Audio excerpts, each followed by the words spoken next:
Hello दोस्तों, नमस्ते। Welcome to my channel. देखिए, अपन आज से रेटिकुलर क्वेश्चन करेंगे। रेटिकुलर क्वेश्चंस ये क्या होता है?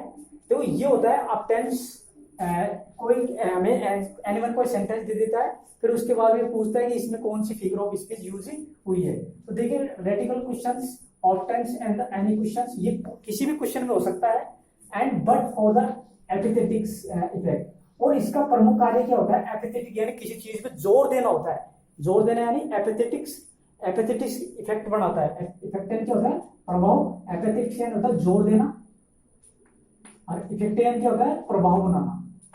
यानी जब कोई सेंटेंस होता है या कोई एनिमल क्वेश्चन होता है, उसके ऊपर क्या होता है? ये अपने आप को एपेथेटिक बनाता है। एपेथेटिक बना के अपने आप को जोर देकर अपने आप का रोल अदा करता है। जैसे एग्जाम्पल फॉर देखिए, why are you so fullness. ये कह रहा है कि तुम इतने मूर्ख क्यों हो। ये कह रहा है कि why are you so fullness, कि तुम इतने अधिक मूर्ख क्यों हो। तो देखो, यहाँ पे पुलिस की बात कर रहा है। पुलिस यानी क्या होता है? मूर्ख। लेकिन इससे पहले इसने क्या यूज कर दिया? सो। तो सो इसको जोर दे रहा है। मतलब सो है ना, सो वर्ड, ये इसके ऊपर जोर दे रहा है पुलिस की कि तुम मूर्ख तो हो, लेकिन मूर्ख भी इतने अधिक मूर्ख क्यों हो। तो ये मैंने बताया था ना आपको, ये क्या करता है? सेंटेंस में एपेथेटिक बनाता है। एपेथेटिक यानी प्रभाव बनाता है। तो इसी प्रकार इसने प्रभाव बनाया क्या? पुलिस सो, यानी वह मूर्खता है लेकिन वो इतना अधिक मूर्ख क्यों है। तो यहाँ पर इसलिए क्या हुआ? यहाँ पर रेटिकुलर क्वेश्चन हो गया। आगे पहचान में सेकंड एग्जांपल देखिए, हाथ नोट ए जू आइजेज। हाथ नोट ए जू आइजेज। ये कह रहा है कि हाथ प्रकार के जो जूज होते हैं, जू यानी क्या होता है? ईसाई। जू यानी क्या होता है? ईसाई धर्म के लोग होते हैं ना, उनको बोलते हैं इंग्लिश में जूज। तो हाथ नोट ए जूज आइज, कि ये हाथ है जो जूज की आंखों की तरह है, ये नहीं है। तो ये कह रहा है, देखो ये आइज तो बता रहा है, लेकिन आइज में किसकी तरह बता रहा है? जूज की बता रहा है ना। तो यहाँ पर भी क्या बन गया? रेटोरिकल क्वेश्चन बन गया। तो ये दोनों एग्जांपल किसके हुए? आपके रेटोरिकल क्वेश्चन के हुए। सेकंड एग्जांपल देखिए, इफ द प्रैक्टिस, यदि तुम प्रैक्टिस करते हो, प्रैक्टिस यानी अभ्यास करते हो, तो मैक्स परफेक्ट, तो तुम क्या हो जाओगे? परफेक्ट बन जाओगे, यानी पूर्ण बन जाओगे। यानी किसी कार्य में आप क्या प्राप्त कर लोगे? दक्षता प्राप्त कर लोगे। And so one and no one is the perfect and then why so practice. तो ये कह रहा है कि जो नो वन, जो कोई प्रैक्टिस नहीं करता है, जो प्रैक्टिस करता है वो क्या बन जाता है? परफेक्ट बन जाता है। जो प्रैक्टिस नहीं करता है तो दे वाई सो प्रैक्टिस, तो उसे जितनी ज्यादा आवश्यकता, प्रैक्टिस की ज्यादा आवश्यकता पड़ती है। कहने का मतलब यह है कि जो व्यक्ति प्रैक्टिस करता रहता है तो वो क्या बन जाता है? परफेक्ट बन जाता है। और जो व्यक्ति प्रैक्टिस नहीं करता है तो वो अपने आप में क्या रह जाता है? उसको प्रैक्टिस की और और आवश्यकता पड़ती है। तो यहाँ पर भी वाही लगा के इसने प्रैक्टिस के आगे, यानी इतनी अधिक प्रैक्टिस था।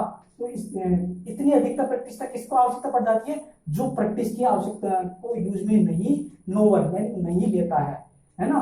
और जो प्रैक्टिस करता है वो परफेक्ट बन जाता है। तो यहाँ पर भी क्या हुआ? रेटोरिकल क्वेश्चन हुआ। इफ यू नेक्स्ट एग्जांपल देखिए, if you pricks us and do we not the bleed and if you the tickles has the we not law.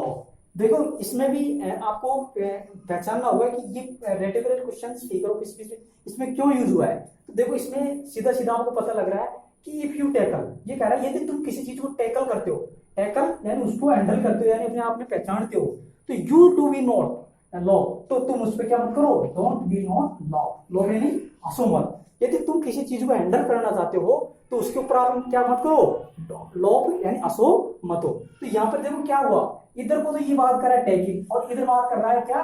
B not law यानी असो मत। तो यहाँ पर ये क्या बन गया? रेटोरिकल क्वेश्चन बन गया। नेक्स्ट एग्जांपल देखिए, marriage is the wonderful institution but who would the want to be alien. Marriage, marriage यानी क्या होता है? शादी। मैरिज यानी शादी। तो इज अ वंडरफुल, शादी ये क्या? वंडरफुल है, यानी आश्चर्यजनक है ना। Institution but the who would the want to the live, जो इसमें रहता है इंस्टीट्यूशन, वो अपने आप को क्या बन जाता है? इंस्टीट्यूशन बन जाता है, यानी अपने आप को आधार करने वाला, यानी अपने आप को समाज में पहचानने वाला बन जाता है। तो ये मैरिज क्या हुआ? अपने आप को वंडरफुल बता रहा है। क्या बता रहा है? वंडरफुल बता रहा है। तो वंडरफुल होने के बाद में वो क्या बन जाती है? उसकी शादी इंस्टीट्यूशन बन जाती है, यानी अपने आप को आग्रह का मतलब ये होता है कि जब आप समाज में जाते हो तो समाज में सब कुछ देखना पड़ता है, उसको बोलते हैं इंस्टीट्यूशन वर्ड। तो नेक्स्ट एग्जांपल देखिए, सॉरी एग्जांपल यहाँ पे ये नेक्स्ट है फिगर ऑफ स्पीच देखिए, सिनेडिक्स। सिनेडिक्स क्या होता है, ये होता है हिंदी में इसको बोलते हैं उपलक्ष्य। सिनेडिक्स यानी क्या होता है, उपलक्ष्य। तो इसका मतलब क्या होता है, a literary terms in which a part is made represent the whole and voice in the verses. ये कह रहा है कि ये पूरे संपूर्ण, वूल यानी क्या होता है, वूल यानी होता है संपूर्ण पार्ट, यानी संपूर्ण सेंटेंस या पार्ट, उसकी क्या बताता है, वॉइसेज। वॉइस यानी होता है बुराई, वॉइस यानी क्या होता है, बुराई। यानी ये सिनेडिक्स अपने आप में क्या होता है, एक सेंटेंस की या तो अच्छाई को या बुराई को दर्शाएगा, है ना। और किसको दर्शाएगा, यानी आधे सेंटेंस को नहीं दर्शाएगा, एक वर्ड को नहीं दर्शाएगा, किसको दर्शाएगा, रूल को दर्शाएगा, यानी संपूर्णता को दर्शाएगा। तो ये क्या बन जाएगा आपका, अपने आप में सिनेडिक्स बन जाएगा।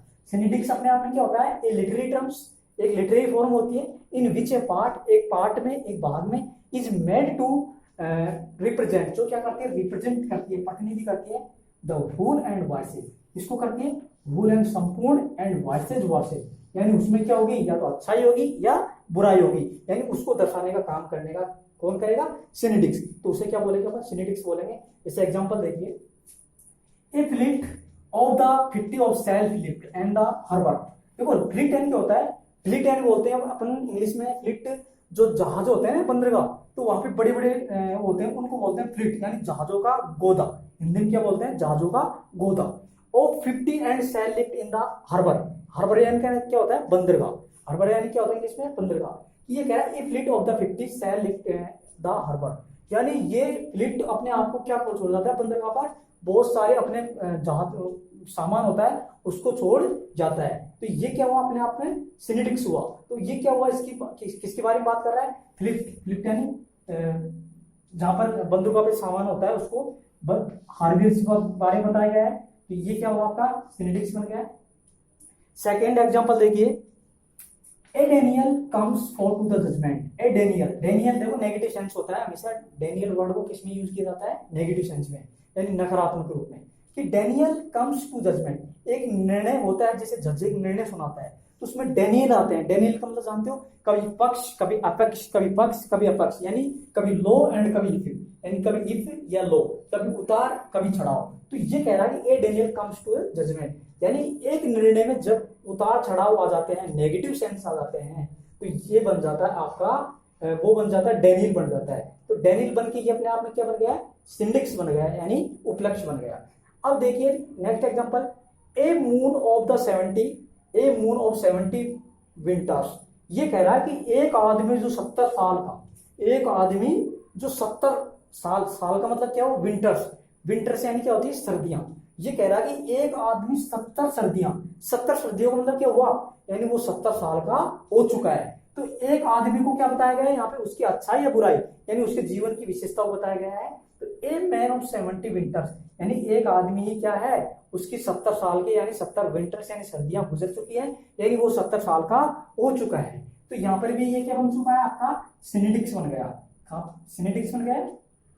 अब इसके बाद भी देखिए example, he was the bound in the irons. वो कह रहा है कि ही वॉज बाउंड, आयरन है क्या होता है, आयरन है मतलब लोहा, कि he was bound in iron, कि वह अपने आप में लोहे में बंधा हुआ है, बाउंड यानी बंधा हुआ, वह अपने आप में कैसा हुआ है, लोहे में बंधा हुआ है। अब देखो यहाँ पर उसकी विशेषता को बता रहा है, यानी उसकी अच्छाई है बुराई है, तो उसके बारे में बता रहा है। तो ये बन जाता है आपका सिनेडिक्स, ये भी एग्जांपल सिनेडिक्स का बन जाता है। अब देखिए next example, all the rank and the fashion, all the rank and fashion came out to the see in the sight. ये कह रहा है कि ऑल द रैंक, यानी सभी प्रकार की जो रैंक होती है, रैंक यानी क्या होती है, श्रेणियां, रैंक यानी श्रेणियां, सभी प्रकार की श्रेणियां, फैशन, फैशन यानी fashion, and came and the see the sight, sight यानी दृष्टि, जब किसी फैशन के ऊपर दृष्टि पड़ती है, एंड रैंक, और उसको रैंक दे दी जाती है। जिस प्रकार रैंक दे दी जाती है, जैसे बच्चा होता है जिसके मार्क्स आते हैं और उसको क्या दे दिया जाता है, रैंक दे दी जाती है, उसी प्रकार जैसे फैशन में साइड की दृष्टि डालकर उस पर रैंक दे दी जाती है, तो वो अपने आप में क्या बन जाती है, उसके उपलक्ष्य हो जाता है। तो ये बन जाता है आपका सिनेडिक्स। फिर देखिए, all the best brains in the Europe could not do solve the problem, Europe and could not the solve. ये कह रहा है प्रॉब्लम है सोल्व, प्रॉब्लम है समस्या, सोल्व यानी हल कर देना। ये कह रहा है ऑल द बेस्ट ब्रेन्स, यानी सबसे अच्छा दिमाग वह है, सबसे अच्छा दिमाग वह है जो क्या करता हो, यूरोप तक उसकी समस्या को हल नहीं निकाल सकता। अब देखो इधर को तो ये कह रहा है कि सबसे अच्छा दिमाग वो होगा जो क्या करता हो, यानी यूरोप में भी उसकी समस्या का बात मतलब हल नहीं निकाल सकता। तो यहाँ पर भी इस किसका सेंस हुआ, नेगेटिव का सेंस हुआ। तो नेगेटिव सेंस हुआ तो ये क्या बन गया, सिनेडिक्स बन गया। अब देखिए have you any copper, copper, क्या तुम्हें कुछ और कॉपर चाहिए, है ना। तो यहाँ पर देखो एनी, जब एनी वर्ड आ जाता है ना, एनी वर्ड, तो ये नेगेटिव सेंस बन जाता है, यानी नेगेटिव हमेशा एनी किसके लिए आता है, नेगेटिव सेंस के लिए। तो ये कह रहा है क्या तुम कोई कॉपर चाहिए, क्या तुम्हें क्या कॉपर रखते हो, तो यहाँ पर ये क्या हुआ, नेगेटिव सेंस। तो ये नेगेटिव सेंस के बनने के लिए सिनेडिक्स कहलाएगा। तो इसी प्रकार ये आपके सिनेडिक्स एंड रेटिकुलर क्वेश्चन हो चुके हैं। इसके बाद में अपन next video next day. Okay, thank you, please my video and like and share, thank you.